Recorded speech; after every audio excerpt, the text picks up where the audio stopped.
The United States still has the most number of infections, having reported more than 1.5 million new cases over the past week. The entire of Europe, on the other hand, has recorded over 1 million cases over the last 5 days. Meanwhile, the global death toll now stands at 1.4 million. Because of this, the World Health Organization encourages everyone to stay at home and postpone mass gatherings if possible as the holiday season approaches. The latest Bloomberg data shows the Philippines ranks 46th out of 53 countries in terms of COVID resilience. Among the 5 top-performing countries on the list are from the Asia-Pacific region, including New Zealand, Japan, Taiwan, and South Korea. Finland, on the other hand, placed 5th. Bloomberg's COVID resilience rankings were scored based on the following metrics: rate of increase in virus infections and mortality, testing capabilities and the capacity of local healthcare systems, and vaccine supply agreements. Meanwhile, as the government prepares to procure COVID-19 vaccines, the Science and Technology Department says herd immunity depends on the efficacy of the vaccine. Based on the information that we have on herd immunity, that will be dependent on how effective the vaccine is. The premise is that if the vaccine is at least 90% effective, the population that have to be vaccinated to achieve herd immunity will be lower. As compared if you're using a vaccine with only 50% efficacy, means that you really have to vaccinate everyone to achieve the herd immunity. 70 million is really a ballpark figure because the range is actually anywhere from 50 to 80%. Recent scientific studies show the coronavirus may affect male fertility. Researchers from the University of Miami and Florida showed that COVID-19 patients had testes damage that would impair their ability to produce sperm. A separate team from China also showed similar observations when they found severe inflammation in the basic cellular tissue of testicles of patients who died of COVID-19. Meanwhile, Argentinian researchers found that white blood plasma, or so-called convalescent plasma, brings COVID-19 antibodies from a survivor to infected patients. Such treatment did not improve the condition of critically ill patients any better than placebo. Researchers said it is possible that the treatment only affects those in the early stages of the illness. We'll be back with more stories after the break. Keep it here on One News.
You're still watching One News Now. I'm Charles Lejano.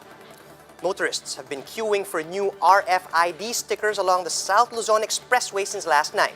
This as the deadline looms. People are expected to start traveling to the provinces for the holiday season. To give us more details, we have Justine Punsalang. She's reporting to us live from Osmeña Highway in Makati. Good morning, Justine. Yes, Charles, there was a long line of vehicles from EDSA Magallanes interchange going to EDSA or going to SLEX since 10 in the evening last night. The reason?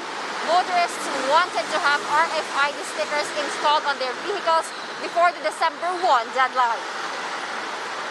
At 4:30 this morning, being a private vehicle owner had been lining up for more than 2 hours already. He said that he first got the EC Trip RFID several days ago. For the past days, he had been attempting to get the AutoSweep RFID, but most toll booths were already fully booked with online registered drivers.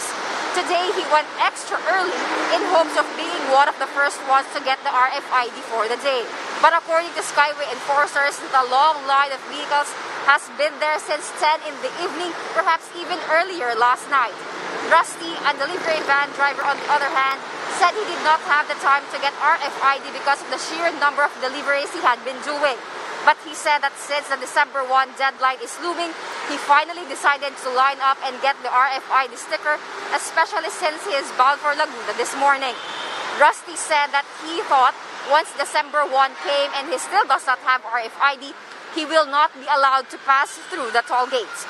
But in a Facebook post last Sunday, DOTR Assistant Secretary Goddess Hope Libiran clarified that the drivers need not to panic because the December 1 deadline is only for the toll gate management to implement the cashless payment. She clarified that drivers without RFIDs by December 1 can still purchase and have the stickers installed directly at the toll booth as they pass through it. Libiran also insisted that they have been repeatedly reminding drivers that there is no need to panic because RFID sticker installation will not cease by December 1.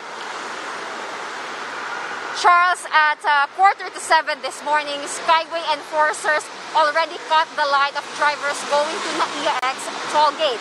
They explained that they decided to redirect incoming drivers to other toll gates because the buildup of vehicles in the area might cause traffic or worse, accidents. Charles? Thanks for that, Justine. That was Justine Punsalang reporting live from Makati. Motorists passing through NLEX will have to pay higher toll fees. Toll operators say they're now ready to implement full cashless transactions. Gerard de la Peña with the details. The NLEX Corporation has hiked toll fees for motorists following the completion of the Harbor Link project last June. The 7 billion peso project is an elevated expressway that spans 2.6 kilometers and connects the NLEX to the port area in Manila. For those passing through the open system, which covers Balintawak to Marilao, Class 1 vehicles or regular cars and SUVs will pay an additional 4 pesos. It's an additional 10 peso fee for buses and small trucks or Class 2 vehicles. Class 3 vehicles, meanwhile, would have to shell out 11 pesos more. As for the closed system, which starts from Bukawi to Santa Ines Interchange and to the SCTEX, motorists will be charged 6 centavos per kilometer. Vehicles going end-to-end travel, which is from Metro Manila to Mabalacat, would have to pay 9, 20 or 25 pesos depending on class. The TRB noted that if it weren't for the pandemic, fee adjustments would have been implemented much earlier. You translate that into a toll, yun yung idadagdag. Plus, merong mga past petitions sila, kasama rin doon sa consideration. Meanwhile, toll operators say they are ready to implement full cashless transactions starting December, as ordered by the Transportation Department. As of November 24, the Metro Pacific Tollways Corporation says around 1.5 million car owners have claimed their EasyTrip RFID stickers. San Miguel Tollways, meanwhile, have already installed 1.7 million AutoSweep RFIDs. Motorists are rushing to beat the December 1 deadline. Yung walk-in kasi yung pila sobrang haba. Etong may appointment, mas okay naman siya. Buti na lang may nakuha pa kaming malapit na na slot. Pero ngayon yata po punuan na din.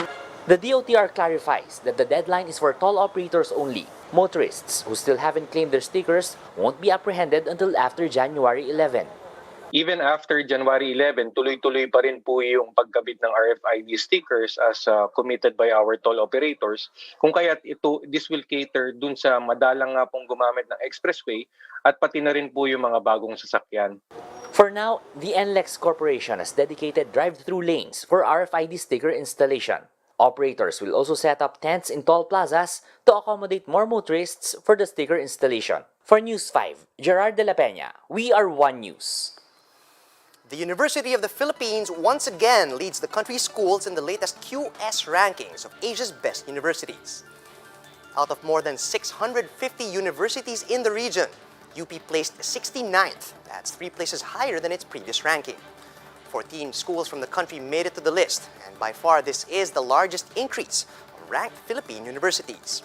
The Ateneo de Manila University was at the 135th spot, followed by De La Salle University at 166, and the University of Santo Tomas at 86 rather. Other schools that made it to the list are the University of San Carlos, Ateneo de Davao University, Mapua University, Siliman University, Mindanao State University, Iligan Institute of Technology, Adamson University, Central Luzon State University, Central Mindanao University, Central Philippine University, and Xavier University. SHED Chairman Prospero de Vera said increased exposure and visibility through educational fairs and conferences, as well as strategic partnership and linkages contributed to this achievement. For more updates, visit News 5, the Philippine Star, and Business World online. Visit our website, onenews.ph, for more in-depth analysis. You can also catch One News on the Signal Play app. Register for a free account at www.signalplay.com and stream One News live anytime, anywhere. I'm Charles Lejano. We're One News.